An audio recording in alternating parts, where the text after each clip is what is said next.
পানি আর কাদায় ভরা পুরো সড়ক। আটকে গেলে ঠেলে নিতে হয় যানবাহন, মানুষকে চলতে হচ্ছে খালি পায়ে।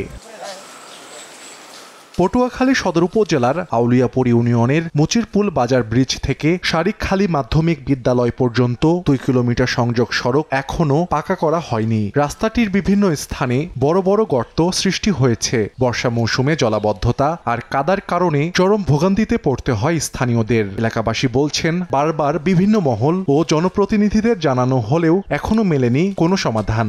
পানি উঠে যায়, বৃষ্টির দিনে খুবই সমস্যা, যাতায়াত একদম বন্ধ হয়ে যায়। জন্মের পরে রাস্তাটিতে একটু মাটি দিতে দেখিনি, ইট পাথরের ছোঁয়া তো দূরের কথা। কোনো বিয়ের প্রস্তাবও আসতে পারে না কাদা প্যাকেল লেগে। ড্রেস সালোয়ার ব্যাগ নষ্ট হয়ে যায়, আমরা পড়ে যাই সিসলা খেয়ে, যার জন্য আমাদের স্কুলে যেতে পারি না। স্কুলে যাইতে দেরি হইলে স্যাররা বকাবকি করে। পানি আনতে গেছি, হ্যাঁ পড়তে যাই। সংসার চালাইতে অনেক কষ্ট হয়, পাতি চালাইলে কাদার মধ্যে নষ্ট হয়ে যায়। অসুস্থ রোগী থাকে, তাকে নেওয়ার কোনো মাধ্যম নাই, একমাত্র মরার পরে যে খাটে তোলা হয় ওই খাট ছাড়া তাকে এরকম ভাবে শহরে বা হাসপাতালে নেওয়ার কোনো ব্যবস্থা নাই। এলজিইডি বলছে, এরই মধ্যে সড়কটি পাকা করতে একটি প্রকল্প তৈরি করে মন্ত্রণালয়ে পাঠানো হয়েছে। অনুমোদন হলেই শুরু হবে কাজ।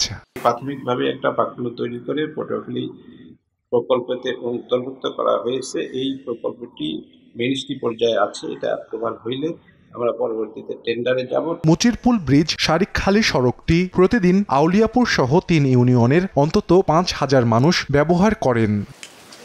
সময় সংবাদ, পটুয়াখালী।